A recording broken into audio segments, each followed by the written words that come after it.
your face again. I need a camera person. So we're back for basic cake pops. We're going to do the dipping and drizzling now. The fun part, the part that we all can't wait to get to. So let's do that. I took out 4 and I also did some over here so that we can just get right to the drizzling after I show you how I dip. So I have 4 that I took out of the refrigerator. I mean, they've been in there for a few hours, so after you take them out of the refrigerator, leave them out about 15, maybe 20 minutes to rest so they can expand. While you're doing that, you're getting your chocolate heated up, which I do in a mug. Follow the directions on your package on how to heat your chocolate up. And like I said, smooth balls, or smooth cake pops, start with how you do your dough, and then, which we have very smooth dough right today. And then also your chocolate or your candy melts in. You want your consistency to be smooth and runny, just like that. You want it to run off your spoon or my knife. I use a knife so I can scrape the sides. So that's how you want it. If yours is not, but I want to say I do use Make and Molded. It's not always like this. So if it's not, then you're going to want to put in some vegetable oil, which is probably something you already have in your house. Or you can use something called Paramount Crystals that you can also get at the craft store or cake and candy supply store, wherever you bought your candy melts. Great. So this is how we're going to dip. We're going to dip our stick into the candy melts. Then we're going to pick it up and insert it on the flat side. I'm just going to put it in my stand right here. I'm going to put the 4. So we're going to do 4 dark green. 2 dark green and 2 light green. So I like to put the sticks in, let that get dry and hardened around the stick so that it's a little more secure when you dip it. Bottoms up. Okay. So let it dry for a few minutes.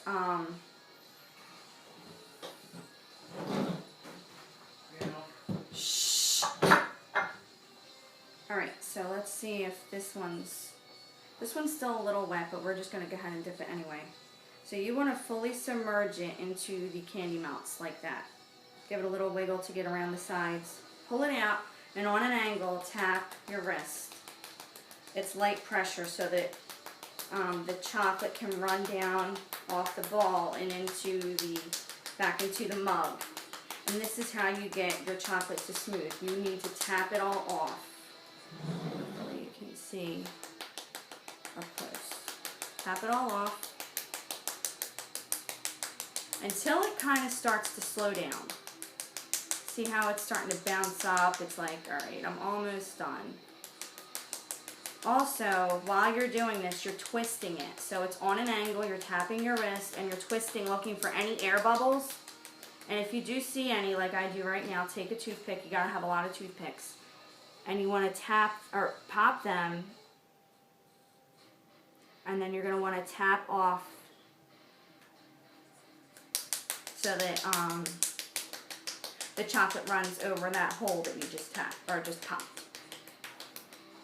See, now I have this little bit here. So what I do is I take my toothpick and I just run it across the base of the ball like that, just to clean it up and finish it. So that one's done. One more dark green. And tap. So this is how you smooth out, and you won't have any lumps, or it really just sets right over the smooth cake ball that you rolled.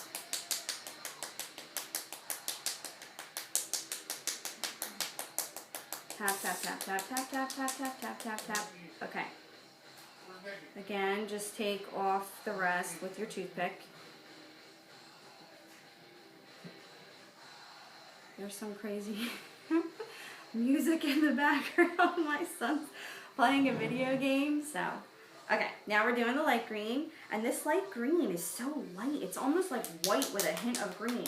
It's usually not this pale. I don't know what's going on.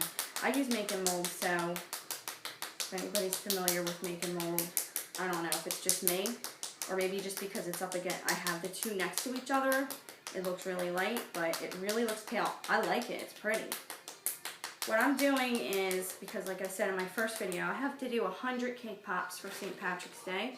So I'm doing light green and dark green, and on each I'm doing alternating colored drizzles.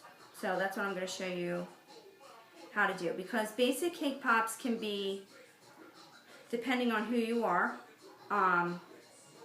just a plain cake pop like this, which is fine. I feel like it's so naked. I like to put something on it. So my basic cake pops come with drizzles.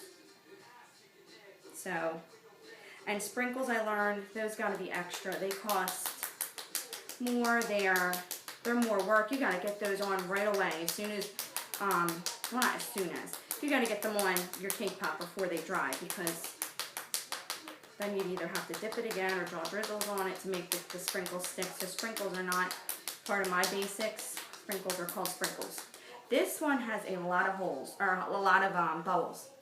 So you have to pop them all. If you don't pop them all, first of all, they'll look ugly. Second of all, it's like an open door for oil to get through.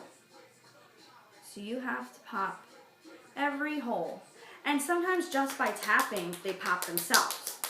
But if you're just like tapping and tapping and tapping and waiting, I mean, this isn't fun. Your wrist starts to get red. It doesn't tickle. So you do want to quick pop them. So now we have still another bubble. There. I hope I don't get in trouble for this music. I don't even know what I'm listening to. So my family's home because it's Saturday and can't throw them out of the house to do a video. So they've really behaved for the first one, and this one, they're all eating, so there's really no need to be making any noise. Alright, so we're going to scrape this, finish this one. Now we have, this is only part of what I have to do, but we have several cake pops here to drizzle. And this is the fun part. So, what I use to drizzle are baggies, Ziploc or Target brand, whatever, as long as they have this kind of closure. Not the sandwich bags, because they have a funky baggy-like bottom. You want one with a pointy corner like that. And you're just going to snip very little. And also depending on the size, I ruined my scissors, so they're not that great anymore. Did I even cut it? I ruined it cutting sticks, which I'm never doing again. Well, I can't do it again, I don't think, because these scissors are terrible. So, you're going to cut a little teeny corner. Like I said, depending on the size drizzle you want is what you're going to cut. Then you're going to open up your bags, and we're going to pour our candy into them. So this is going to be what we're going to use to drizzle. I used to use bottles, but then, I used bottles for a long time because I really didn't have control over the baggie. But with practice, you'll get control. So just keep practicing. If you're having a hard time drizzling or piping or making swirls with your baggie, keep practicing. I didn't like the bottles because they're a pain to clean, and they would just sit there, and I would throw them out because I didn't feel like cleaning them, so it was a waste. This is a lot easier and cheaper. So we're just going to pour a little bit of each color into the baggie like that. Okay. First we're going to do the side drizzles. The side drizzles, I'm going to use the light green. So we need our dark green right in front of us. So, you're going to find the hole, and you're going to force the candy. Actually, I think I need a little bit more. Excuse me. A little more. And it doesn't matter how much you put in here because you're just going to empty it back into the bag. I'm going to show you, or back into the container, the mug. Flip it up, just like this. Get it going. It's going good. You're going to take a light green. Ooh. Yeah. Can you grab me another stand from the family room? Please, or from the playroom. It's in the playroom. Alright, so we got our green going. We're going to take a light green cake pop. And just to make this what I call side drizzles, all you're going to do is spin it and squeeze. You're going to squeeze over top and you're going to spin the cake pop. So we're just going to turn to the side, squeeze and spin, squeeze and spin, squeeze and spin, and there you go. Here's our first. Squeeze and spin. You get these nice drizzles like this. Bring it over here, honey. Which one? This one? The big one. Put it right here. Thanks. Third stand. I'm so thankful I have all these stands because, what is this? This is only 16 cake pops, but I have to make it complicated. Okay. Squeeze and spin, squeeze and spin, squeeze and spin. This is how quick and easy it is just to dress up your naked cake pop. I just like this better. You can use any colors. You could sprinkle sugars on top when you're done right away, right after you do the drizzling. You need to sprinkle your sugars or your nonpareils, whatever you're going to do. But that to me isn't considered a basic cake pop. That's extra. So none of mine seem to have cracked, so that's good because I hate to do this and then have them crack. Okay. Squeeze and spin. So now we just did it. Squeeze and spin, side drizzle cake pops. Now I'm going to put a little bit more into the light green because I don't want to run dry in the middle. So for these, we're going to do top drizzles. And what I do for my top drizzles is I can put them in my Casey Bake stand. But what I do first is put some wax paper over top of it. And then I will later on have to fill this entire thing when I have to get to the rest of the cake pops. But for now, I can just put them in every other hole. Just press it down. Fill your cake pop stand. Just like this. And you'll be glad that you used your wax paper because when we're done, we're going to have a little bit of a mess. But it's not going to be on your stand. Okay, so let's find the hole here. Get your chocolate coming through.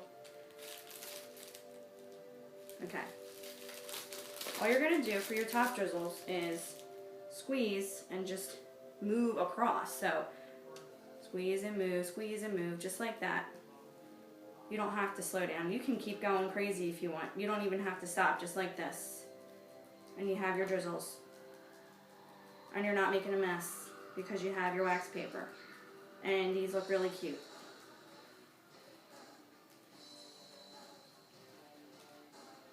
See how cute? And you're done. You just made some very simple, basic St. Patrick's Day cake pops. Take them out. Oh, some of them are still a little ooey gooey. Because if you're not careful, which it's going to happen, if they're close together, you're going to get some on your stick. All you need is a clean paper towel to wipe it off. So let's empty this stand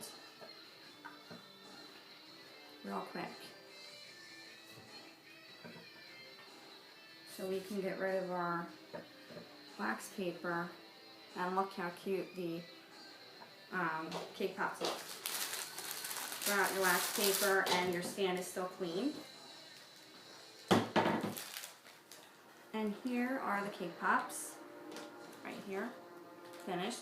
And what you're going to do now with your leftover candy melts in your bag is you're going to get a paper towel. You're going to squeeze this, the tip of the hole where you just had all the candy come out. Hold it upright and squeeze it, and then just wipe it clean, just like that, so that it's a clean tip. Take your scissors, cut a giant hole. Whoa, wrong color. That might be fun.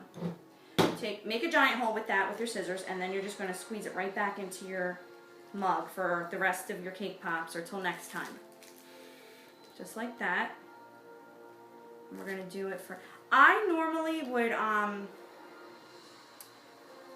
show you how to save your chocolate, which you may have seen before, I'll explain it to you real quick while I'm doing this. Because I'm going to use this in the next several hours, I'm going to keep it in the mug, but